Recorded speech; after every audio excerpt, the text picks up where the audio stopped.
Hello and welcome to this R tutorial. So in the following tutorials we are going to implement the Apriori algorithm, and as usual we are going to make this machine learning model to create some added value in some specific business. And in this part, this business problem is going to be about optimizing the sales in a grocery store in the south of France, and you're going to perfectly understand how the Apriori algorithm is going to do a perfect job at doing this, optimizing the sales. Because recently, a lot of stores considerably created some added value thanks to machine learning and especially association rule learning by using it to optimize the sales of their products. And how did they do that? Well, they just used association rule learning to know exactly where to place the products in the store. You know, for example, I'll give you a very simple example. If someone buys some cereals, well, this same person is very likely to buy some milk as well. So by placing the cereals close to the milk, the store is very likely to put these two products into the same basket, even if the buyer originally intended to only buy cereals. Or I can give you a more general example. Suppose a person wants to buy a specific product, let's call it product A, and this product A can be associated very well to another product B, and the person who wants to buy the product A might not think of this good association between the product A and the product B. Well, if you place the product A and the product B next to each other, well, the association can suddenly pop up in the buyer's mind so that, the buyer can tell, hey, that's actually a good combination. Why don't I try these two for my next lunch or something?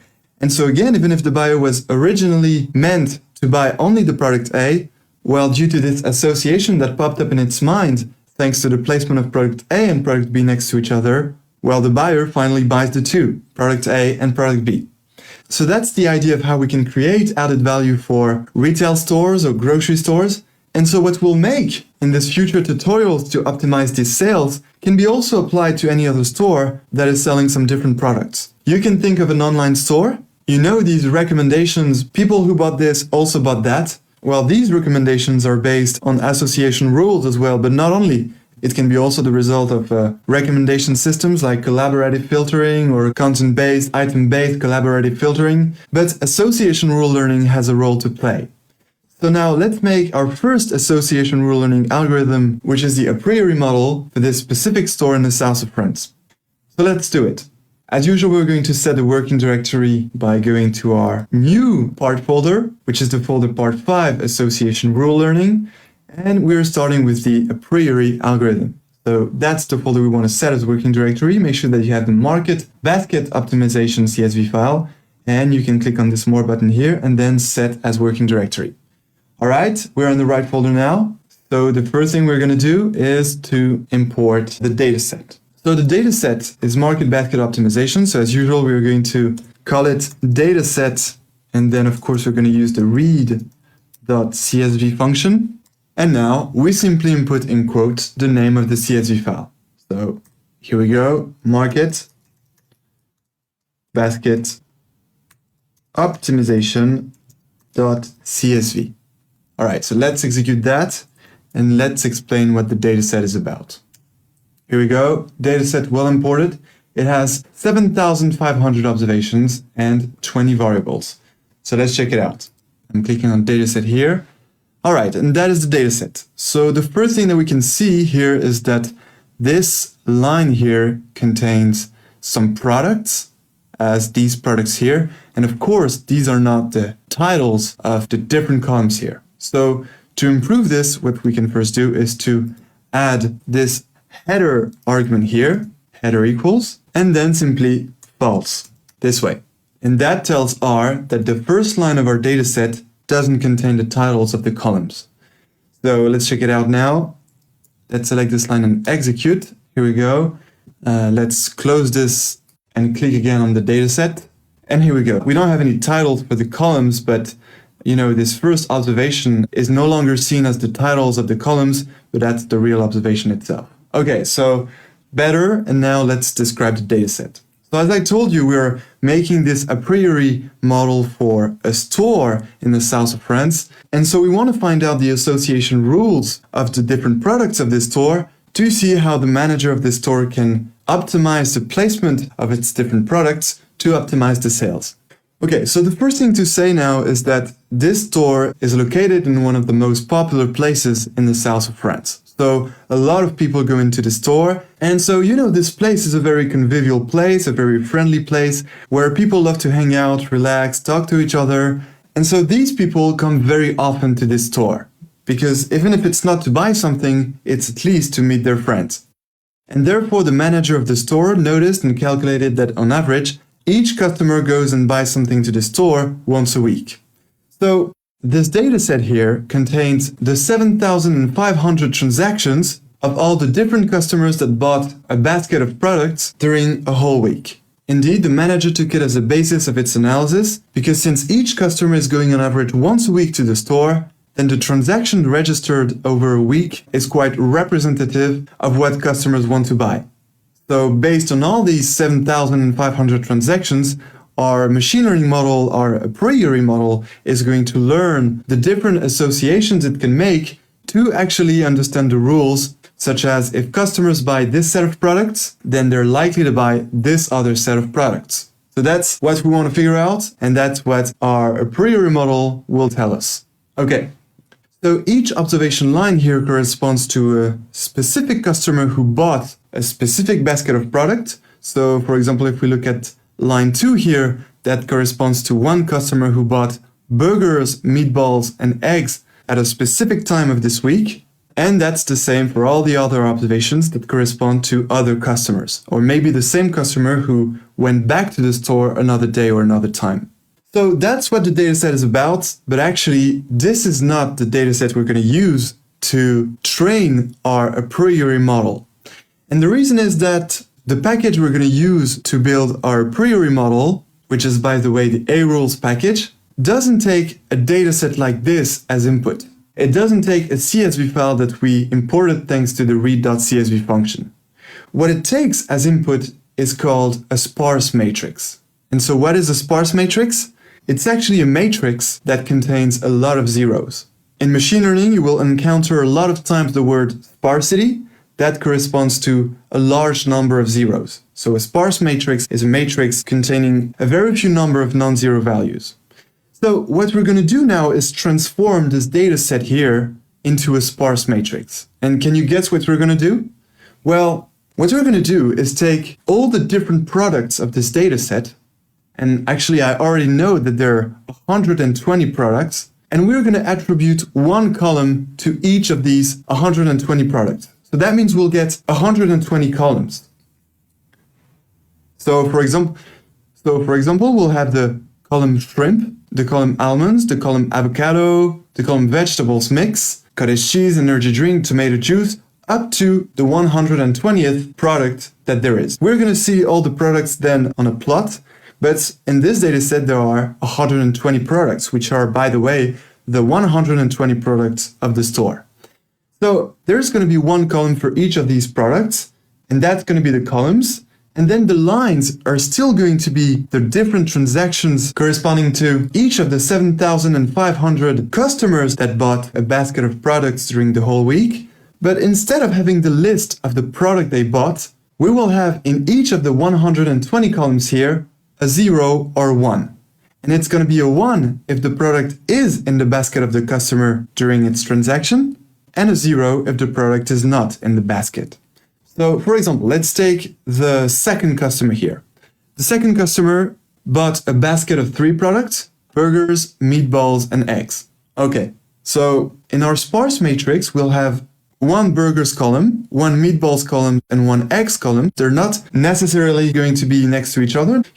Burgers can be the 5th column, and meatballs can be the 9th column, and eggs can be the 12th column. That depends on how the A-rules package is going to make the matrix, but we will have a column for each of these 3 products. And so in these columns, since the customer number 2 bought some burgers, meatballs, and eggs, there will be a 1 in each of these columns. There will be a 1 in the burgers column, a 1 in the meatballs column, and a 1 in the eggs column. And all the rest of the columns are going to have a 0 value. And that's because all the other products were not in the basket of this customer number 2.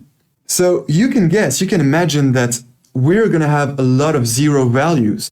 And that's even more true considering the fact that we have a lot of customers that bought baskets of only one product. For example, this customer number 10 here bought some French fries. This one bought some cookies. This one bought some mineral water. So, for these three customers who bought only one product, we're going to have only one column that contains a non-zero value, and all the other columns, that means all the 119 columns will contain zeros. So you can see that we're going to have a lot of zeros in this matrix. And so for those of you who are discovering sparsity, I'm happy to introduce you to sparse matrices. So let's build this sparse matrix right now. You'll see that it's going to be very easy. So let's go back to our code and let's create this sparse matrix. So to create this sparse matrix, we're going to use a package, of course, and this package is the arules package. So we're going to install it and import it. So as usual, we're going to take the function install.packages, and then in parentheses, we just input the name of the package in quotes, and that's the arules package. All right. So let's check to see if I have it. Well, I already know I have it. It's actually already here and already imported. So that's the arules package, for which the description says that it's mining association rules and frequent item sets. Okay. So mine is already installed, so I'm not going to execute this line. I'll just put it in a comment. And so if you don't have the arules package here in the packages list, you need to select this line and execute. And this will install the package without any issue. And as far as I'm concerned, I'm just going to put that in comment. Right. And to make sure that the arules package is well imported, we need to add the line here, library, and in parentheses, arules. Already there, perfect. And that makes sure that if you execute the whole script, the arules package will be imported. And now we are ready to create our sparse matrix. So since our dataset has no use here because we're not going to use it to build and train our a priori model, we will call our sparse matrix again dataset. Okay. And to create the sparse matrix, it's actually almost the same as importing a CSV file, because instead of writing here read.csv, we simply need to type read.transactions. Read.transactions, and then it's the same. In parentheses, we need to input the name of the CSV file. So we'll copy that and paste it here. That's the first argument. But then we need to specify to this function that the separator of our CSV file is actually a comma. So we need to add here sep equals, in quotes, comma. And why do we need to do this? It's because, our CSV file, if you open it with a text editor, you will see that the different products are separated by a comma. And we actually didn't have to specify that the separator was a comma here because that's the default separator of the read.csv function, but that's not the default separator of the read.transactions function. So that's why we need to specify it here. So sep equals comma. And actually we could stop here, but since I promised you to give you real life data sets, I added on purpose some reality in the data sets, and this reality is about having some anomalies in the data.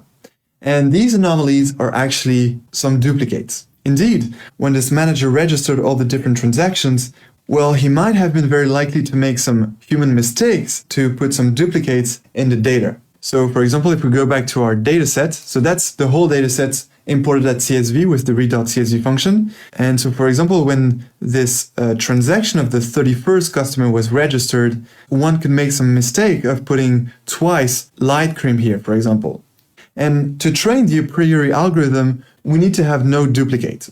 So there is actually a good way to handle these duplicates. It's actually very simple because we just need to add an additional argument.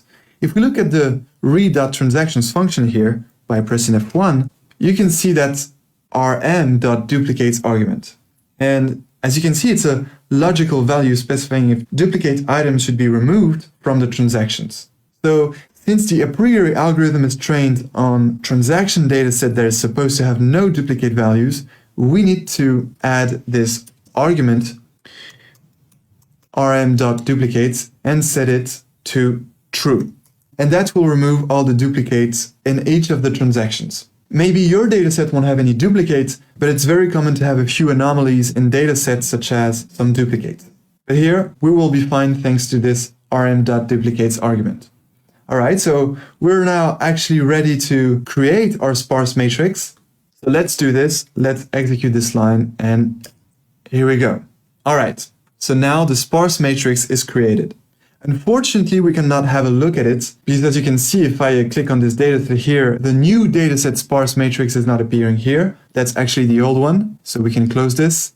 But we can actually get some info about this sparse matrix. But before getting all this detailed information, well, we can see that we already have some information about the duplicate itself. When you execute this line to create your sparse matrix with the read.transactions function, including the rm.duplicates argument, you will automatically have this message distribution of transactions with duplicates. And here we see that we have 1, 5. That means that there are 5 transactions containing 1 duplicate. And for example, if in your dataset you have some triplicates, duplicates that appear twice in any transaction, well, you will have a 2 here, and you will have the number of triplicates here. So that just gives the distribution of transactions with duplicates, and anyway, now they're removed. So we can actually get some more detailed info about this sparse matrix. And to get this info, we, as we already did many times before, need to use the summary function. So summary, and here we input dataset. All right, and that will give us some info about the sparse matrix. So let's execute this line, and here we go. So what do we see here? First, we are reminded that this dataset contains transactions as item matrix in sparse format. So that exactly means that's a sparse matrix. And we can see that we have 7,501 rows, and we have 119 columns, and we can see that we have a density of 0.03 in this sparse matrix. And what does that mean? That means that the proportion of non-zero values is 0.03. We have 3% non-zero values and 97% zero values. Okay, then we have the most frequent items. So the item that is the most bought is mineral water. Yes, it can be very hot in the south of France, and it's a good French tradition to have a bottle of water during meals. Okay, then the French love very much eggs, they love spaghetti, French fries, chocolate, and that's all the other products. And then we have some interesting information about the distribution of the baskets of all the 7,500 transactions. So for example, here, this 1 associated to 1,754 means that there were 1,754 baskets containing only 1 product. And then we have 1,358 baskets containing 2 products, 1,044 baskets containing 3 products, etc. And we also have the quantiles of this distribution with the minimum value, the maximum value. So the minimum value is, of course, a basket of 1 product. The maximum value is a basket of 20 products. And on average, people put 4 products in their basket when they go to the store. All right, so that's interesting information, but of course, we will get some even more interesting information afterwards. And speaking of these more interesting informations, we can already have one now. It's actually going to be a visual information because we're going to make a frequency plot of the different products bought by the different customers in the store during this whole week. And so to get this plot very easily, we can use one function of the arules package, which is the item frequency plot function. And in this function, we just need to input 2 arguments, which is going to be the dataset. So that's the sparse matrix. So that's the first argument, and the second argument is top n. And that's the number of the most sold products you want to have in this frequency plot. So for example, if I put top n equals 100, I will get the 100 most purchased product by the French customers in this French store. So let's check it out. I'm going to execute this line. Here we go. And that's the plot. Don't worry, I'm going to zoom on it so that we can see better the products. And here we go. So that's the first 100 products most purchased by the customers. So that's kind of interesting. And if you want to have less products in this plot, you can just look at the top 10 and you'll get actually the first 10 products purchased by the customers, which are of course the same first 10 products. Okay, so this plot is actually going to be interesting for us what's coming next, because we will have to choose a value for the support according to the Apriori algorithm itself. And we will be able to actually use this plot to look at the different supports of the product to choose a good value for our support. So that's what we're going to do in the next tutorials. We're going to start training our a priori model on our dataset, which is going to be this sparse matrix here that we just built. And so I look forward to building the a priori model with you. And until then, enjoy machine learning.